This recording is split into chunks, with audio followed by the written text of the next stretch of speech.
இயேசு கிறிஸ்துவின் இனிய நாமத்தில் உங்களுக்கு என் அன்பின் வாழ்த்துக்கள். கர்த்தர் உங்களை ஆசீர்வதிப்பாராக. கிருபையா இந்த நாளை காண செய்த தேவனுக்கு ஸ்தோத்திரம் உண்டாவதாக.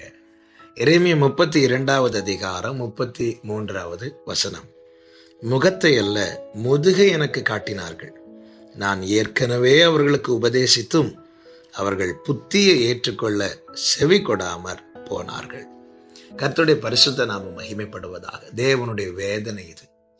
தேவ பிள்ளைகள் தேவனால் தெரிந்தெடுக்கப்பட்டு அவரால் ஜெனிப்பிக்கப்பட்டு, அதாவது அவரால் கிரயத்துக்கு கொள்ளப்பட்டவர்கள், அவரோடு உடன்படிக்கை செய்தவர்கள், அவருக்கு முதுகை காட்டுவது தேவனுக்கு அவ்வளோ வேதனையான காரியம்.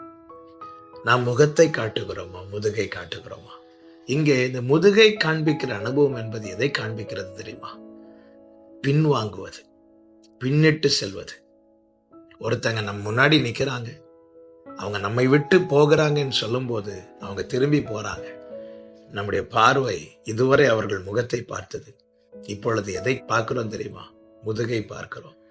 அவரை விட்டு பின்வாங்குகிறவன், அவரை விட்டு விலகி செல்லுகிறவன், அவன் என்ன செய்கிறான் தெரியுமா? கர்த்தருக்கு முதுகை காண்பிக்கிறான். இளையகுமாரன் தகப்பனை விட்டு பிரிந்து போகும்போது தகப்பனுக்கு முதுகை காண்பித்து கொண்டு போகிறான். தகப்பனுக்கு முதுகை காண்பித்தவனுடைய நிலைமை எப்படி ஆனது தெரியுமா?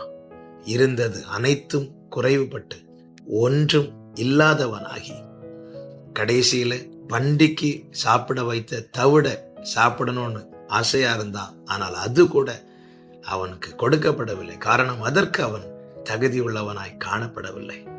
தகப்பனுக்கு எப்பொழுது ஒருவன் முதுகை காண்பித்தானோ அப்பொழுது அவன் வாழ்க்கையில குறைவுபட ஆரம்பித்தான். ஒன்றும் இல்லாதவனானான். இன்னும் சொல்ல வேண்டுமானால் ஒருவேளை சாப்பாடுக்கு கூட வழி இல்லாதவனானான். புத்தி தெளிந்து தன் பிழைகளை உணர்ந்து முதுகை காண்பித்த அந்த இளையகுமாரன் தகப்பனிடத்திலே தன் முகத்தை காண்பிக்கும்படி வருகிறான். அப்படி அவன் வந்தபோது இரக்கமுள்ள தகப்பன் அவனை சேர்த்து கொண்டு இழந்த எல்லாவற்றையும் திரும்ப கொடுத்து அவனை வீட்டிலே குடியிருக்க பண்ணுகிறார். முதுகை காண்பித்து அனுபவிக்க வேண்டிய ஆசீர்வாதத்தை இழந்து போகாதே. முகத்தை காண்பித்து அவரிடத்திலிருந்து பெற்றுக்கொண்டு வாழ்ந்திரு. எந்த நிலையிலும் தேவனை விட்டு பின்வாங்குகிற எந்த ஒரு காரியத்தையும் விரும்பாதே. நாம் அவருக்கு நம்முடைய முகத்தை காண்பிக்க வேண்டும் என்று விரும்புகிறார். முதுகை காண்பித்து தேவனை வருத்தப்படுத்தாதே. இந்த நாளிலே கர்த்தர் நம்மோடு பேசியிருக்கிறார். ஒவ்வொருவரையும் இந்த நல்ல அனுபவத்தில் நிலைத்திருக்க, யாரும் எவ்விதத்திலும் தேவனுக்கு முதுகை காண்பிக்கிற நிலைமைக்கு போகாதிருக்க கர்த்தர் கிருபையாய் பாதுகாப்பாராக. ஜெபிக்கலாமா?